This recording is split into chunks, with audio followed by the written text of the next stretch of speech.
दोस्तों, आज की कहानी भूतिया कुआं की है। दोस्तों, आपने अगर हमारे चैनल को सब्सक्राइब नहीं किया तो जल्दी सब्सक्राइब करें ताकि नई कहानी का नोटिफिकेशन आपको सबसे पहले मिले। अब हम कहानी शुरू करते हैं। धनरपुर गांव में अधिकतर लोग खेती करने वाले ही थे। पूरे गांव में सिर्फ 2 ही कुएं थे जिनसे लोगों को पानी मिलता था। कुछ समय बाद गांव का एक कुआं पूरी तरह सूख गया। अब पूरे गांव के लोग पानी की जरूरत के लिए एक ही कुएं पर निर्भर थे। दूसरे कुएं से पानी भरते भरते लोगों को लगा कि कुएं में कोई भूत रहता है। जब गांव के किसान कुएं से पानी भरते थे तो उन्हें अजीब सी आवाजें सुनाई देती थीं। खेती करने वाले पुरुषों की पत्नियां तो डर के मारे कुएं के आसपास भी नहीं आती थीं। धीरे धीरे पूरे गांव में बात फैल गई कि कुआं भूतिया है। अब रात के समय कोई भी कुएं के पास नहीं जाता था। इसी बीच गांव का एक बच्चा कहीं खो गया। काफी ढूंढने के बाद भी बच्चा जब नहीं मिला तो कुछ लोग कुएं के पास बच्चे को देखने के लिए गए। वहां पहुंचे लोगों ने बच्चे को कुएं के अंदर मरा हुआ पाया।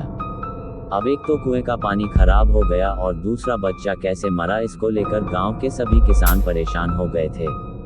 सबने एक दिन मिलकर नया कुआं खोदने की सोची। कुछ ही दिनों में कुआं सबने खोद लिया और उसमें पानी भी आने लगा।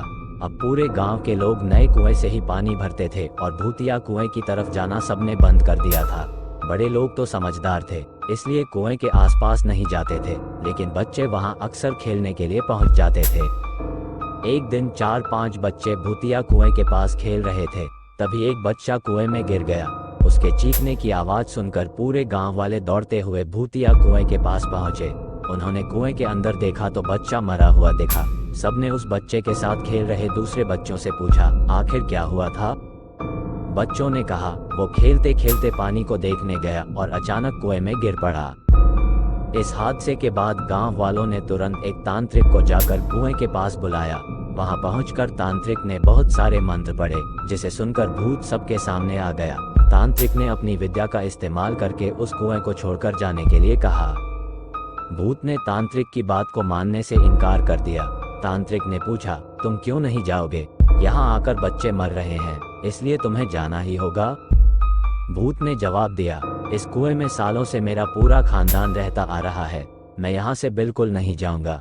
इतना कहकर भूत कुएं के अंदर चला गया। अब तांत्रिक ने गांव के लोगों से कहा, इस कुएं के मुंह को ढक दो, ऐसा करने से किसी तरह के हादसे नहीं होंगे। ये सुनते ही गांव के मुखिया ने तुरंत काम शुरू करवा दिया। दूसरे दिन कुएं के मुंह पर जाली डालकर पूरी तरह से रेत और सीमेंट से पक्का ढक्कन बना दिया गया और उसे ढक दिया गया। अब सारे गांव वाले खुशी खुशी रहने लगे। उस दिन के बाद से गांव में ऐसी किसी तरह की घटना नहीं हुई और भूतिया कुएं के डर से लोग मुक्त हो गए। कहानी से सीख, किसी भी परेशानी में हार नहीं माननी चाहिए। किसी न किसी तरीके से उस परेशानी से बाहर निकला जा सकता है।